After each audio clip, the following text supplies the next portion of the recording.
मसीह यीशु के पाक और कादर जलाली नाम में आप सबकी सलामती हो। मैं आज आपके सामने एक खूबसूरत बात शेयर करना चाहता हूँ। हनूक की ज़िंदगी के मतल्लक मैं आपसे बात शेयर करना चाहता हूँ।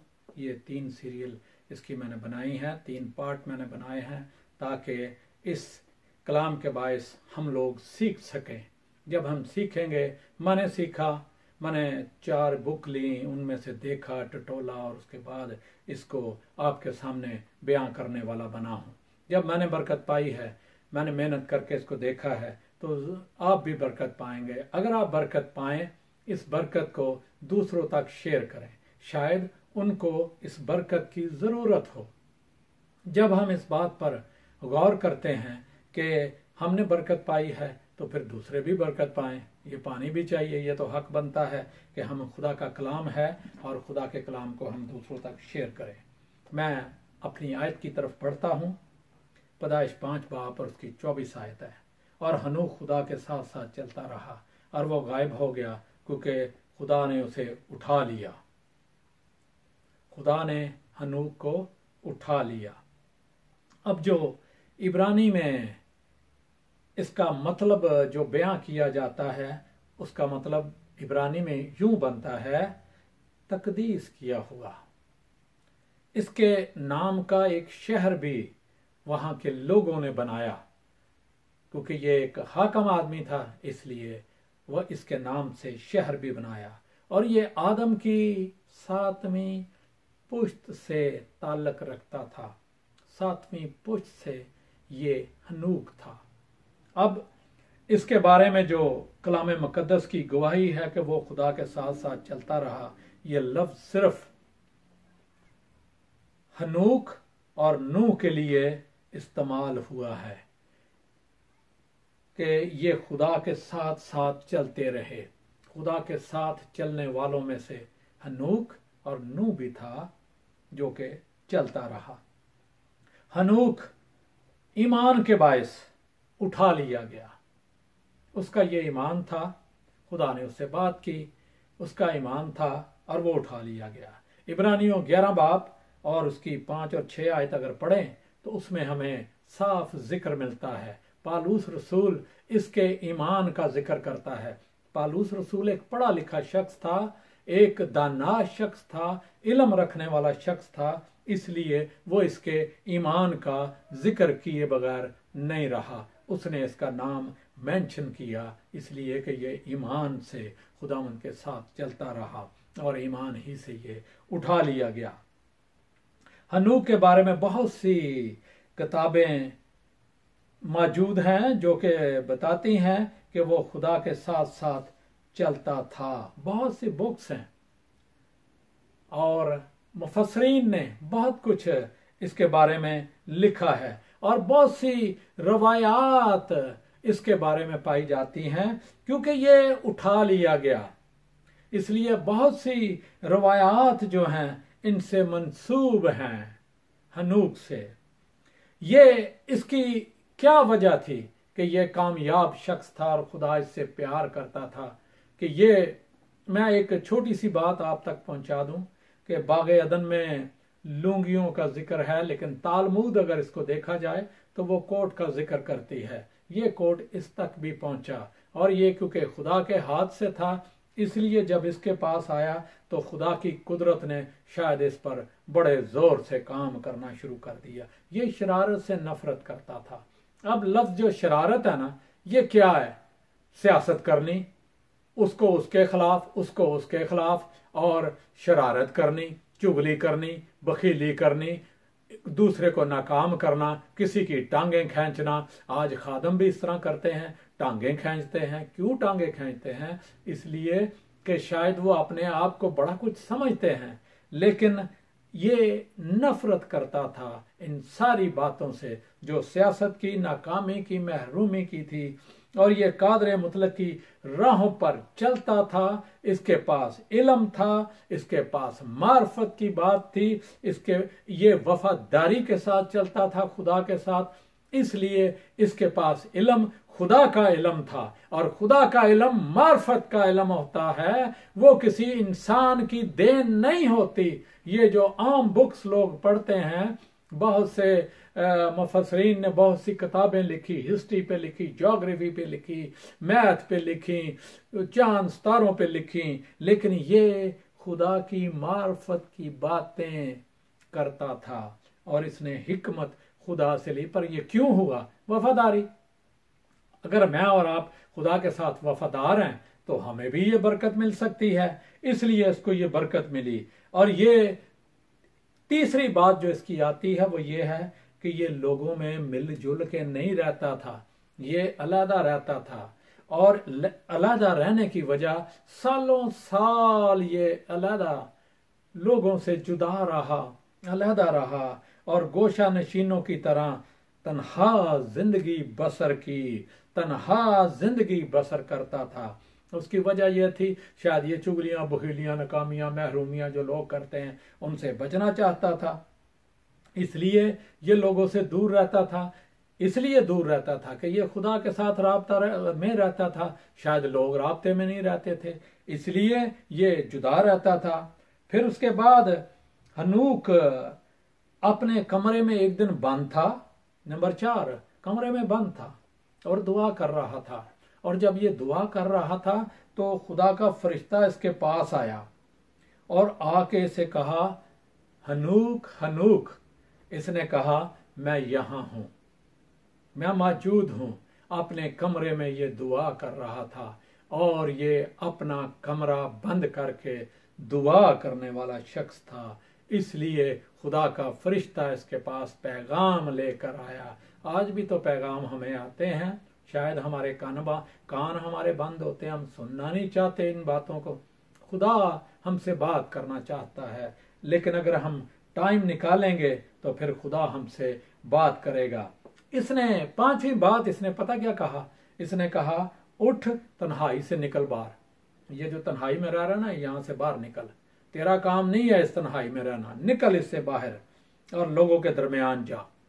अब तेरे पास इतना विजडम आ गया है, इतनी मार्फत की बात आ गई, इतना इल्म तेरे पास आ गया है, जा और लोगों को तालीम दे, खुदा की राहों की तालीम दे, ताकि उनकी राहें जो बिगड़ी हैं वो दुरुस्त हो सकें, और उनको हदायत कर कि वो अच्छे काम सर अंजाम दें, अच्छे काम करें, उनकी मदद कर, उनकी रहनुमाई कर, उनको बता ताकि वो सीख सकें। अब निकल तन्हाई से बाहर। खुदा हमें तन्हाई से बाज़-औक़ात बाहर निकालना चाहता है। क्या हम निकलना चाहते हैं या नहीं? अगर निकलना नहीं चाहते तो फिर मेरे भाई मेरी बहन, आज मुश्किल है। काश हम इन सारी बातों से बाहर निकलें और खुदा उनके नाम से, खुदा उनकी कुदरत के वसीला से, मसीह यस्सु के नाम में मैं और आप बरकत पा सकें, रिहाई पा सकें। आज उस वक़्त यावे खुदा, यहोवा खुदा काम करता था, आज खुदावंद यीशु इस रूह ज़मीन पर आया ताकि मेरी और आपकी ज़िंदगी को तब्दील करे। जो कोई उस पर ईमान, यूहन्ना 3:16 आयत, ये खूबसूरत आयत है, बाइबल का हार्ट है, इसको दिल कहा जाता है, मुफस्सिरीन इसको बाइबल का दिल कहते हैं। खुदा ने जहां से ऐसी मोहब्बत रखी कि उसने अपना इकलौता बेटा बख्श दिया, ताकि जो कोई उस पर ईमान लाए हलाक ना हो बल्कि हमेशा की जिंदगी पाए। आज जिंदगी का मकसद हमारा क्या है? हनूक ने वैसा ही किया जैसा खुदा ने उसे कहा। यहां पर एक प्रॉब्लम आती है, हम लोग वैसा नहीं करते जैसा खुदा कहता है।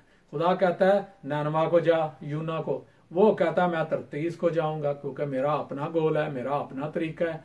आज लोगों ने अपने अपने तरीके बनाए हैं। क्या मेरा और आपका तरीका ये है कि हम नाफरमानी करें? लेकिन ये हनूक नाफरमान ना था, ये खुदा के ताबे था और खुदा की बात करता था। नंबर 7, और वो लोगों के दरमियान खाल के हकीकी की राहें उन्हें सिखाता, उन्हें इकट्ठा करता और हकायक और संजीदगी के साथ खिताब करता था।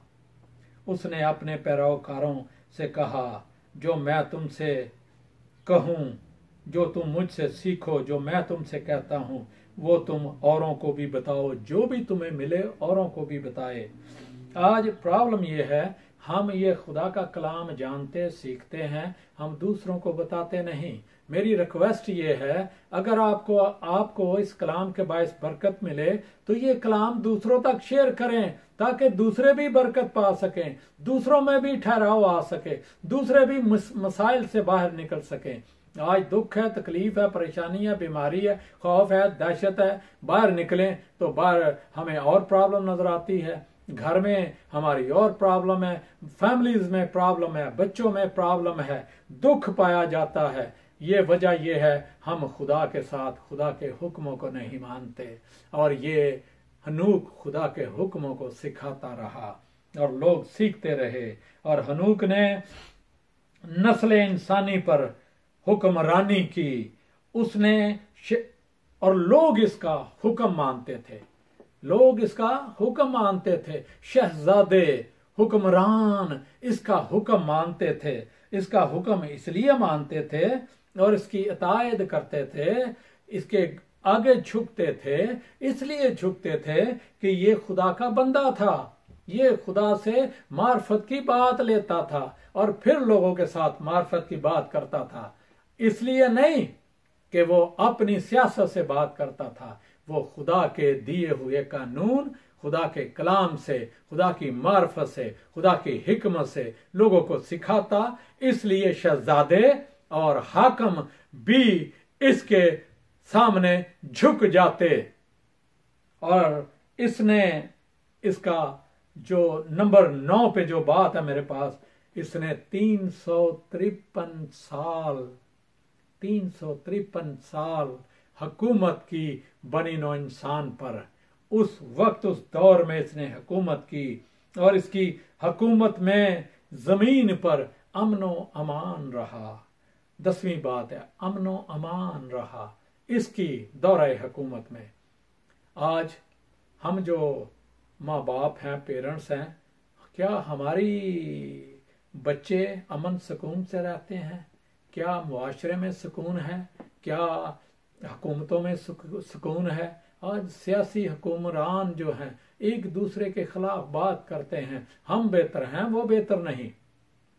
क्या इससे कामयाब होंगे? कभी मुमकिन नहीं।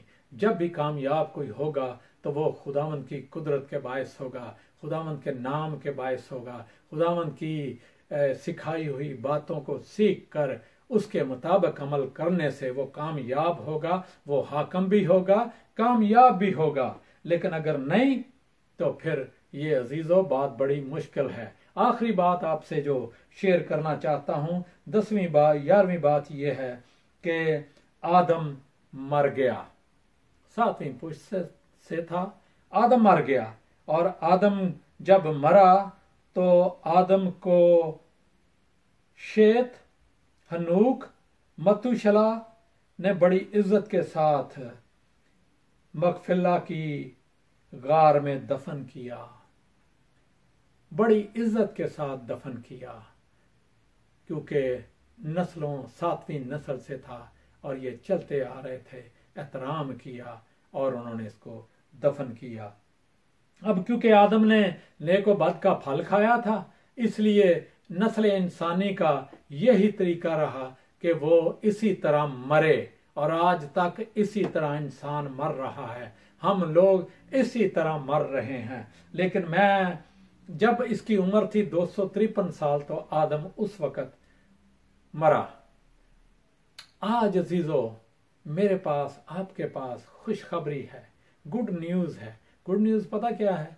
खुदावंद यीशु ने मेरी और आपकी खातर जान दी है, मेरी और आपकी खातर सलीब पर जान दी, कोड़े खाए और दुख सहा, मुंह पर थकवाया, कांटों का ताज पहना, इसलिए कि मैं कांटों का ताज ना पहनूं, मैं जख्मी ना हूं।